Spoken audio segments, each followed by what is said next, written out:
Vanessa O'Brien is a British and American mountaineer, explorer, and author with a hugely impressive set of achievements.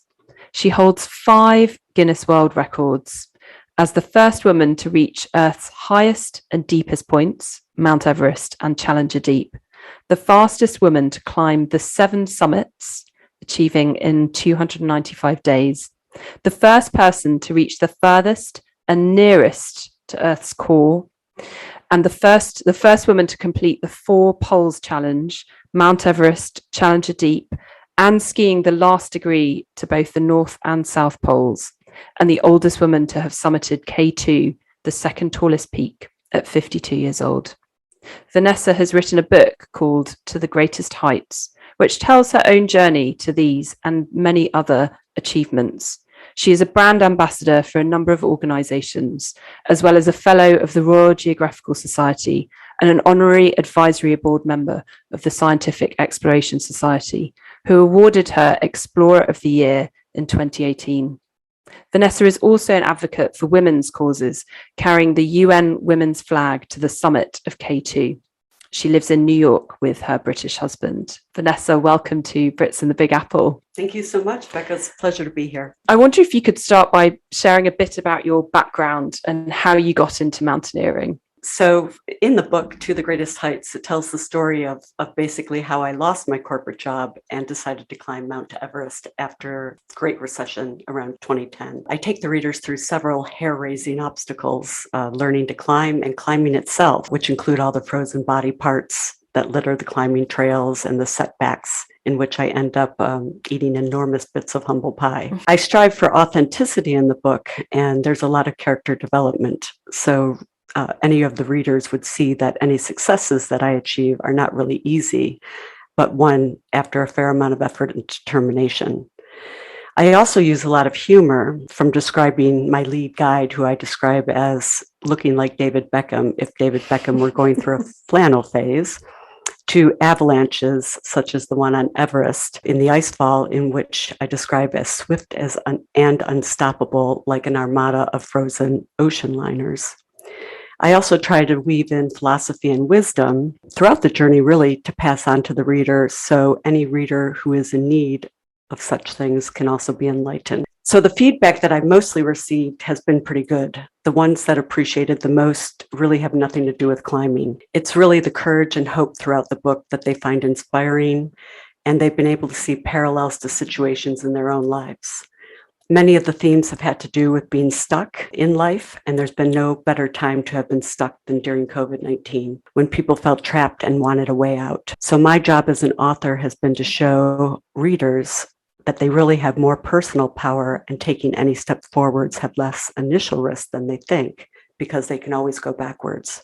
But without moving forward, no one ever really knows their true potential. I mean, that's incredibly profound. And you've used some of the most extreme sets of circumstances to demonstrate that. So you lost your job in the financial services sector, and then you were inspired to climb your first mountain. What was it that was going through your mind when you decided to do that? Because I can imagine that lots of people will empathize with losing jobs, but not so much perhaps then jumping to climb a mountain. Can you just talk us a little bit more through why you wanted to do that? You know, it's really being a type A person, and that the type A types of people are what the mountain attracts. It's primarily because we can't really sit at home and do nothing. What I didn't know is what exactly I would do, but what I found is that I was searching for something, and it was the first time I really was out of work, and I kept making lists, and my lists included things like having a goal and having it something I could sink my teeth into, maybe something that would take 2 to 3 years. And as I made these lists, I tried to put activities against these lists, but the activities would fail in one way or another. Like, say I want to cure malaria, which is altruistic but bigger than me, and it would fail on a time dimension. Or if I loved beauty products, I wanted to create one, I would know nothing about the packaging or how to preserve the product. So it would fail on a time element. And then when somebody mentioned Everest, it just, kind of ricocheted. And then the proverbial penny dropped, and it was like, wow, Everest, Everest, Everest, Everest. Where is it? How high is it? And my head was like spinning. And then I just took it from there. The only real difference is I never forgot about it. And I just ended up going mad researching it. And it did hit every criteria. And that's really where the journey took off, was that suggestion. Where do you think your sense of adventure comes from? Is that something that you've been born with? How have you cultivated it? For better or for worse, I think I was born in December, which is lucky or unlucky with that, Archer and that sign of Sagittarius where, that proverbial bow is shot and, I go off and chase something. There's parts of that which are true. There's a sense of curiosity in which, I've always been attracted to, outdoors and adventure and foreign places. The unknown has always been exciting, but also I was born to young parents, and young parents encouraged, activities, fun things. My father was an outdoorsman and was always active in hunting and fishing, and, would sort of scoop us up and take us out. And I compared it to the Griswold one day, but, we were always thrown in the back of the car and just taken somewhere. So I think we were just encouraged to explore. We were talking earlier about my husband, who had a similar set of influences from his parents. He was taken to Everest Base Camp when he was 8 years old. And I know that was a seminal moment for him in terms of his love of mountains and mountaineering, although he's sadly not managed to take it as far as you have. You have such an impressive set of achievements, and you've broken so many world records. Are there any standout achievements? I wonder if one is more profound than the other, or are they all actually part of a broader story that you're telling? Well, they all represent something different. The first woman to reach Earth's highest and lowest is important to me because it represents, two different mediums, the mountains and the ocean. When I think about the extreme, I think about what our generation could contribute that the previous generations maybe couldn't. The previous generations, and I've gotten to know a lot of, the famous climbers over the years, they were really set out to go and specifically conquer a mountain and find a new route because it was unknown how to get up. But for my generation that came along, I really wanted to look at it differently and say, okay, so we know how to get up on the mountain. What can we do differently? So what we really could contribute was what our age was struggling with, which was climate change. So we were effectively the boots on the ground. And what I would later say, maybe the stunt men and women who could take the risk that the scientists didn't have to bring the samples back and therefore find out about contamination, bring back the samples to see if the glaciers were receding, or if we're in the ocean, the water samples to prove whether there was ocean acidification or the warming of the oceans, so single cell organisms could no longer effectively grow their shells. So all of these things were important, but since we were there, it was negligence in my mind not to capture those things. Wow. So you have literally seen climate change firsthand and the effects of climate change.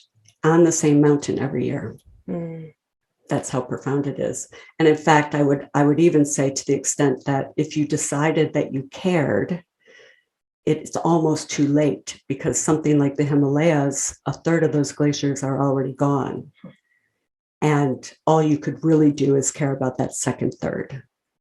You can never bring back the first third.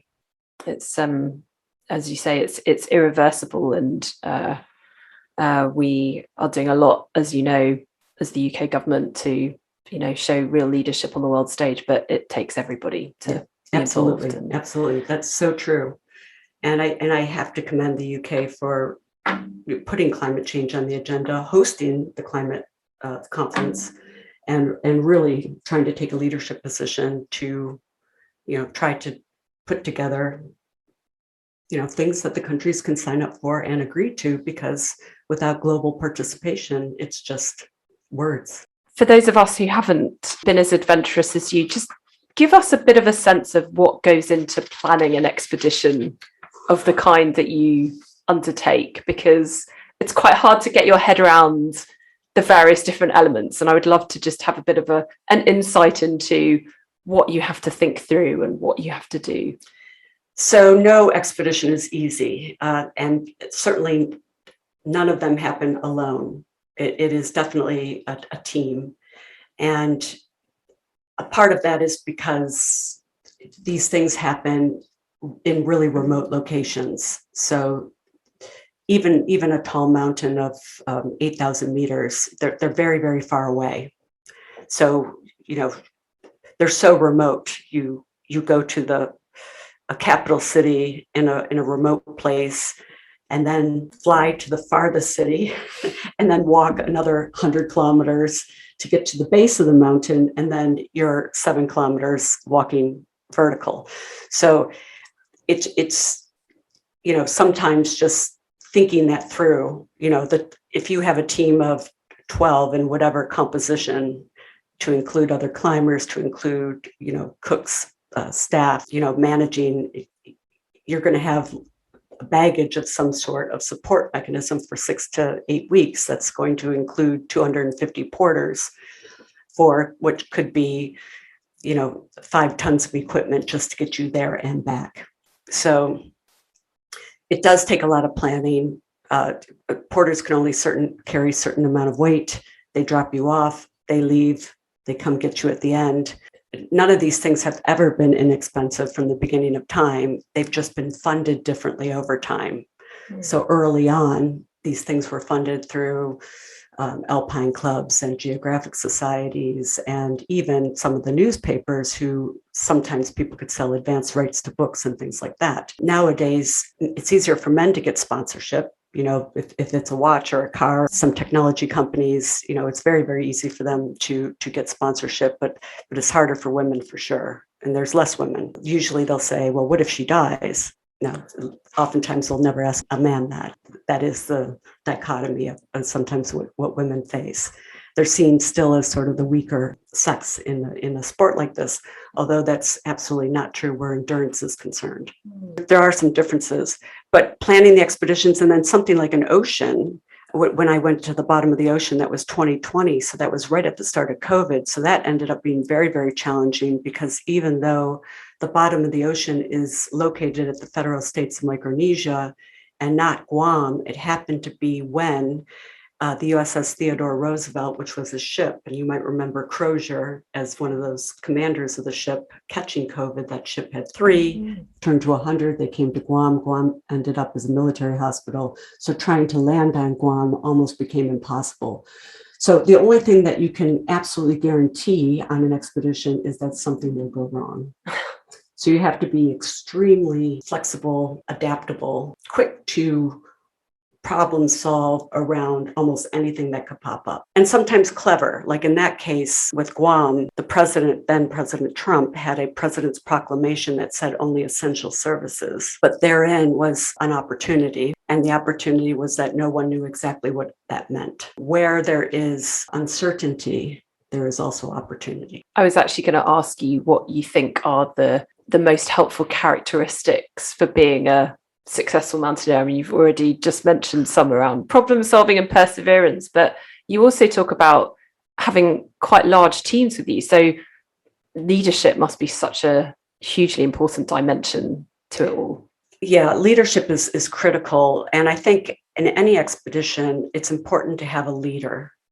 Usually that leader is the one who signs the permit in most cases. It's important because there will be situations and occasionally life-threatening situations in which calls have to be made, and you have to know who that person is. You may not always agree, but there has to be one person where, quote, the buck stops here. And that person has to be able to stand up and take responsibility for if it goes right, if it goes wrong, if whatever, it has to be that person. I think that's very, very important in any of these expeditions. And generally, we always know who that is. It would be the same, I think, in any organization. Whoever designates and stands up, we know who the leader is. And in your world, you are genuinely potentially having to make life or death decisions. So You'll see in the book, there's some interesting comparison and contrast. I think there's 3 situations where women really stand out as phenomenal leaders. And I take those opportunities to compare and contrast them to male differences in leadership around communication and collaboration and teamwork. Doesn't take away from their ability in decision making, but how they come to decision making is a little bit different. Oftentimes through the collaboration process, they will still make the decision, but how they involve others may be different. But the decision making is very, very important and a big part of leadership. And actually, I was going to move on to talk about you as a woman in this profession, because one of the real standout headlines is that you were the first woman to achieve so many of these summits. You spent most of your career in finance, you mentioned before, and now in this profession, and both of those are pretty male dominated. So I wonder if you could tell us a little bit more about your own personal experience as a female mountaineer and some of the challenges that you faced in that context. Yeah, sure. I'd say there's definitely parallels. Both mountaineering and finance, certainly back earlier, were male dominated. I'm sure it's changed, but you'll still see a slight preference for male domination in those areas. However, going from one to the other meant that I wouldn't see a change. But climbing was different, and especially back in the day, because again, if I take, let's take Sir Chris Bonington, who I adore, he climbed with his mates, which is fantastic, but I definitely did not climb with my mates. My mates were girlfriends who wouldn't be caught climbing outdoors, much less peeing outdoors. That would be a straight red card, right? So no chance. So I was leading 2 lives in a sense. I was mountain me and urban me. And at one point in the book, I think I say I'm equally happy in a tent or a 5-star hotel. And you can note the extremes, but they are extremes. I'm definitely not happy in the middle. No 3-star hotels. But anyway, back to being a woman, the teams were always focused on objectives. So really, if there's 5 boxes and 5 people, everybody grabs a box. We're focused on the objective. I'm not seen as a girl, as a part of a team. I'm just seen as a team member. You might as well assign letters like A, B, C, D, E. It's not that I'm taking the sex away from somebody. It's just that it's not important. We're equal. And the mountain, by the way, Reinhold Messner had a great quote: mountains aren't fair or unfair. They're just dangerous. Mountains don't discriminate. They don't care who's climbing them. It's an endurance sport. You don't have a benefit. It's not like you benefit because you have more upper body strength. Your legs and your feet and your mind and your focus and your ability to stay there. The stereotypes are really out the window for all practical purposes. I would say, we're equal. You made a point earlier about male sponsorship. Do you think that the wider environment is more predisposed to supporting men, aside from the actual expedition itself? I do see men get more sponsored. If I break that down, there's a couple of reasons probably for that. One goes against men and women, and that is that mountaineering is not seen as a sport like football or rugby or tennis. You're not going to see an agent go after us.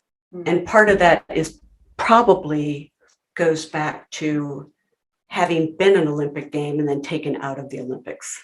We had 3 Olympic gold medals in mountaineering in the early days, and it was taken away. It is not a sport that you want to watch in real time, so it's not something you're going to televise. Where the money is, there's actually probably more dollars chasing females in terms of products when you break down like cosmetics and skincare and things like that. So actually, it's kind of interesting. The only thing I could think of is that it comes down to risk and companies potentially not wanting to have a publicity scandal where it doesn't matter what it's cost. I don't want to be associated with a body on a mountain. But there are ways to mitigate that. And depending on the risk appetite, what you would do is say, okay, no social media until you're at the summit, number 1, no social media until you're down from the summit, number 2, or no social media until you're back completely. And there's no country risk. But what I think the brands forget is there will never again be an opportunity to showcase the brand values of the hard work, the discipline, the focus, everything that goes into getting to the top. And then, of course, the brand of being at the top, being number one, flying that flag, those opportunities, they're gone. You can't simulate that. You can't just Photoshop that in, right? So there's only one time to be there and to actually be a part of that success. So they're missed opportunities, and maybe in the future, new marketing execs come in and they think a little broader, they'll open this up and they'll start to mitigate the risks and say, hey, wait a minute, I am going to engage this, because there's also ways to engage individuals during this. We're gonna do something when they reach Camp 1, Camp 2, Camp 3, Camp 4, maybe pay off a credit card bill, maybe do something, where they engage the consumers who get really excited. And you've written a book called To the Greatest Heights, Facing Danger, Finding Humility and Climbing a Mountain of Truth. And you describe it as a story about resilience, the love child born to obstacles and avalanches, and about how the adventure of life evolves into exploration. Can you tell us a bit more about the book? You've talked about some of the elements in it, but also some of the acute challenges that you talk about, including trauma, which is a very difficult subject to have to write about, albeit your own autobiography, effectively. Can you tell us a bit more about the book? So when I first wrote the book, I wrote it chronologically, which meant that the book was sold to Simon & Schuster, then comes the real writing. And the real writing was, okay, what would make a good story? I didn't really like the chronological way that it was written, and I hired somebody who was called a plot whisperer. She was the one who really helped me look through all the different key aspects of the chapter. In fact, I remember being in a war room with her and putting all of these Post-its up around the wall. And then all of a sudden I saw her take parts of these stories and start moving them around. And I was like, oh, what are you doing? And she was like, no, there's frostbite here. Your mom doesn't have a leg. This guy doesn't have any toes. And, she's putting all these things together. I started making a list and I called them reveals. And she and I started talking about sort of these things that happened in my life. I called them reveals. Reveals were things that were personal, extremely personal, actually, that no one, not even my best friends, knew about me. They were probably things that didn't happen to most people, but because they happened to me, I had thought of them as normal. When I sat down with her, we went through the reveals and thought about whether we should include them. If I revealed something, could it help somebody else who might have struggled with something similar and been hiding it or been embarrassed about it or something like that? By disclosing something, and I think this is true for anybody who discloses something that's personal, it potentially helps somebody else say, hey, wait a minute, that happened to me. I'm not going to hide it anymore. I'm going to own it.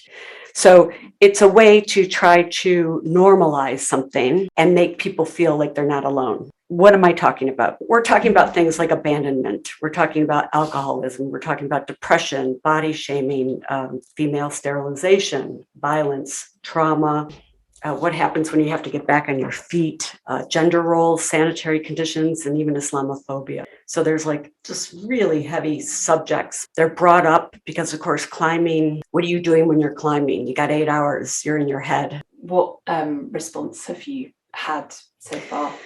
Actually, it's probably the best part is that people have been able to relate to a lot of them for all different reasons. And some ways in which I didn't expect. A lot of people wrote in about losing jobs because, COVID, I think a lot of people struggled. They struggled with isolation. So you can have conversations and you can show people patterns. You might have initial failure and then you have success. Success in its own right is quite boring. And what you want to see is the human struggle. Human beings are complex. You're not just who you are based on where you are today. You're who you are based on the invisible backpack you carry and everything that you've accumulated throughout life. In most cases, that backpack is filled with really positive things that help you pivot and take, steps forward and allow you to go backwards. But occasionally stuff gets in that backpack that you need to empty and leave on the side too. It's a great analogy, having a backpack, almost putting your tools in as your sets of experience and thinking about how failure actually drives success and really understanding what's happened and how you can learn from it. And I love that linear aspect to it that you paint the picture of. It's really really profound. In failure, it's almost like I wish everybody could think of failure a little differently. Failure is such an important part of future success. Everybody needs to go through it to understand what they need to do differently. Failure is associated with lack of intention. You can succeed if you keep going. And you've tied a lot of your adventures to important causes, including championing women's rights, as I mentioned in your introduction. I wonder if you could tell us a little bit more about those causes and why they matter to you. Yeah, I mean, probably the causes I'm most passionate about would be women, because, we still have glass ceilings and how much we earn to men. And of course, those gaps and even our rights are different around the world, even to education and health. It's nice to have a level playing field around the world. If we could ever achieve that, that would be universally, the best. And there are some cultural aspects that come into play, and education is critical. I always struggle with education versus health. Well, we can't really have education without health. So, both of those go hand in hand for women. Climate change, we can't really ignore this. I could not do what I'm doing and close my eyes and pretend that doesn't exist. Those are probably the top two things that I tend to get involved in. When I'm talking to schools, there are subsidiary things that come out of that. There are organizations, and each of those organizations sometimes, they come in different waves of agendas and things that they want to do that become important at the moment. Finally, what's next for you on the expedition front? The next two really is probably book to film, and finding an actress who could really go through the character transformation and bring it to film in a strong and powerful way. Benjamin Hardy had used my character as an example in Personalities Aren't Permanent, and showing sort of the ego being cracked open through the transformation of climbing. So I think it would open up a new audience to a story. The second, of course, is space. I think another element in which one could view the Earth and view the way the Earth is fragile. Really two contenders for that. It's going to be Virgin Galactic and Blue Origin. They both have very different propositions. I don't know how I'll get there. So anyone listening to this podcast who has relationships with those two organizations, please let me know. But I did go through my first zero-G training last weekend at Kennedy Space Center, and it really was phenomenal. A 727-200 repurposed it and took us through Martian gravity and lunar gravity and zero gravity. And what I found was really that zero gravity is harder than I imagined in terms of control. It's a great experience, but what I understand that most people are struck by is really seeing the Earth as just a planet, and getting that perspective in which you are able to really appreciate, that we are much more fragile than we ever really think we are. And you probably will never have that perspective unless you really are able to look down at it and see it in that way. So yes, that is, I am training to be an astronaut in a commercial sense, and also to try to give back to science. I have some ideas on that, even though they're short trips, something that could be interesting for scientists there. Wow, what a point to land on, Vanessa.